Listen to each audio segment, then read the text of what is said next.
আসসালামু আলাইকুম। আজকের ক্লাসের মূল আলোচ্য বিষয় হচ্ছে 19তম শিক্ষক নিবন্ধন পরীক্ষার আপডেট। অর্থাৎ এই ভিডিওতে আপনি দেখতে পাবেন যে 19তম শিক্ষক নিবন্ধন পরীক্ষার কোন কোন বিষয়ে আপডেট হয়েছে। চলুন তাহলে আলোচনা চলে যাক। আপনারা খেয়াল করেন এদিকে যে 19তম শিক্ষক নিবন্ধন পরীক্ষার আপডেট, রিসেন্ট যে আপডেটটা আসছে ঠিক সেই আপডেটটা নিয়ে আজকে মূলত আমরা ক্লাসটাই করব। সবাই মনোযোগ সহকারে দেখবেন ইনশাআল্লাহ। প্রথম 1 নম্বরে আমি লিখে রাখছি পরীক্ষার পদ্ধতি। আসলে পরীক্ষার পদ্ধতি কেমন হবে সে বিষয়টা নিয়ে আমরা প্রথম আলোচনা করব। এর আগের নিবন্ধনের যে পরীক্ষাগুলো ছিল আপনারা বলেন যে 18তম বলেন বা 17তম বলেন, সেখানে কি হইতো যে প্রথম এমসিকিউ পরীক্ষা হতো, তারপর লিখিত পরীক্ষা হতো, তারপরে ভাইভা হতো, তারপরে দেখা যাচ্ছে যে আবার ফলাফল আসছে সনদের ভিত্তিতে কি হতো, নিয়োগ দেওয়া হতো। বাট এই বিষয়টা কিন্তু এবারের আপডেট আর থাকছে না, এটা হচ্ছে মূল আপডেট।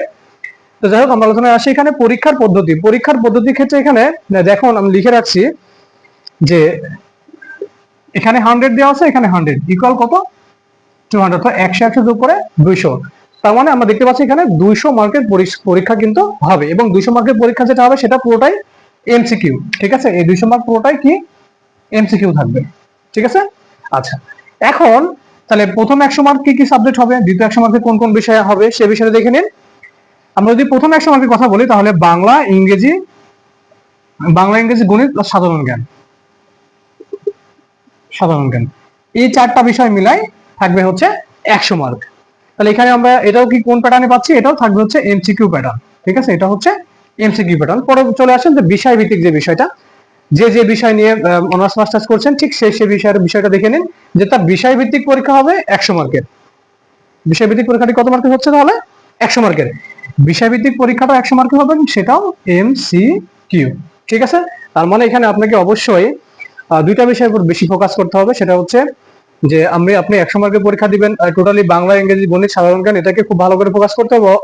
এবং আপনি যে বিষয়ভিত্তিক পড়াশোনা করেছেন সেই বিষয়ভিত্তিক পড়াশোনার বিষয়টাকে কিন্তু খুব ভালোভাবে গুরুত্ব দিতে হবে, যেহেতু এখানে 100 মার্কের বিষয়ভিত্তিক এমসিকিউ থাকবে, টোটাল 200 মার্কস।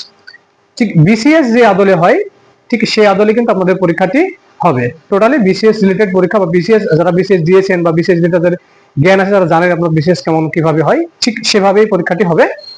আচ্ছা, সব থেকে বড় ফ্যাক্ট হচ্ছে এজ, অর্থাৎ বয়স। এজটা হচ্ছে সবচেয়ে বড় ফ্যাক্ট। তাহলে এজ কত 35, অর্থাৎ 35 বছর পর্যন্ত দেওয়া আছে। আচ্ছা, এখন মূল বিষয়টা দেখেন যে আসলে আমাদের বয়স কাউন্ট হবে কখন থেকে, সেই বিষয়টা আপনি দেখে দিই।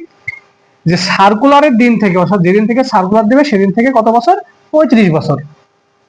কোন দিন থেকে, সার্কুলারের দিন থেকে। ঠিক আছে, একেবারে 35 বছর পর্যন্ত এটা কাউন্ট হবে। আচ্ছা, চলে আসুন হচ্ছে 3 নম্বরে প্রশ্ন প্যাটার্ন। প্রশ্ন প্যাটার্নটা কি হবে, প্রশ্ন প্যাটার্ন দেওয়ার পরে আপনার প্রশ্ন প্যাটার্নটা হলো, তারপরে আপনি নিয়োগের বিষয়টা, নিয়োগ কিভাবে হবে সে বিষয়টা এখানে আলোচনা করব। যে প্রশ্ন প্যাটার্ন হচ্ছে এমসিকিউ, আমি আগে এখানে বলে রাখছি যে প্রশ্ন প্যাটার্নটা হচ্ছে এমসিকিউ। এমসিকিউ এর পরে টোটালি সরাসরি কি হবে, ভাইবা হবে। এমসিকিউ নিবে, তারপরে কি নিবে, ভাইবা নিবে, অর্থাৎ এখানে রিটেন পরীক্ষা সম্ভবত থাকবে না। ঠিক আছে, আশা করি এটা বুঝতে পারছেন। সবচেয়ে দেখুন যে প্রার্থী নিয়োগ, অর্থাৎ দেখুন শিক্ষক প্রার্থী বা প্রত্যাশীকে নিয়োগটা কিভাবে দেওয়া হবে।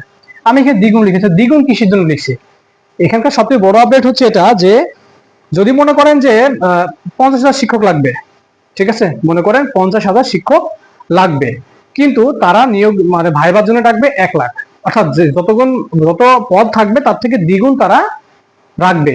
কেন দ্বিগুণ রাখবে, কিন্তু প্রশ্ন আসতে পারে। দ্বিগুণ রাখার মূল কারণ হচ্ছে যে আপনাকে হয়তো দেখা যাচ্ছে অনেক সময় অনেকে চাকরিটা হয় না, আসে না, আবার হচ্ছে দেখা যাচ্ছে মনে করেন যে নিয়োগ পাওয়ার পরে জয়েন করে না, এই সকল কারণে ওই সকল শূন্য পদের জন্য আপনাদের বাকি যে নিয়োগ প্রাপ্তি থাকবেন যারা, তাদেরকে ওখানে নিয়োগ দিবেন। ঠিক আছে, এই হচ্ছে মূলত দ্বিগুণ বিষয়টি।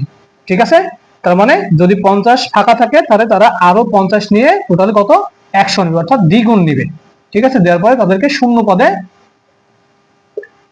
পদে নিয়োগ দিবেন, নিয়োগ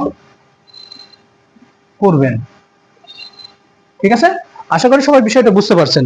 তাহলে মূল বিষয়টা হচ্ছে যে 19তম শিক্ষক নিবন্ধন পরীক্ষার আপডেট, এইটা হচ্ছে মূলত শিক্ষক নিবন্ধন পরীক্ষার মূল আপডেট। আর একটা বিষয় কথা বলি, সেটা হচ্ছে যে সিলেবাস নিয়ে যদি একটু কথা বলি। সিলেবাসের বিষয়টা হচ্ছে দেখুন যে সিলেবাস আগে কি ছিল, সিলেবাস নিয়ে খুব একটা পরিবর্তন আসবে না, হয়তোবা সামান্য পরিবর্তন হতে পারে, যেহেতু এখানে বিষয়ভিত্তিকটা ভালোভাবে প্রাধান্য পাচ্ছে। তাহলে আপনাদের অবশ্যই এই বিষয়ভিত্তিকটাকে ভালোভাবে গুরুত্ব দিতে হবে এবং এই বিষয়টাকে অবশ্যই ভালোভাবে গুরুত্ব দিতে হবে, তাহলে দেখা যাচ্ছে যে আপনার টিকার সম্ভাবনা অনেক বেশি থাকবে। ঠিক আছে, আশা করি সবাই বুঝতে পারছেন। আসসালামু আলাইকুম।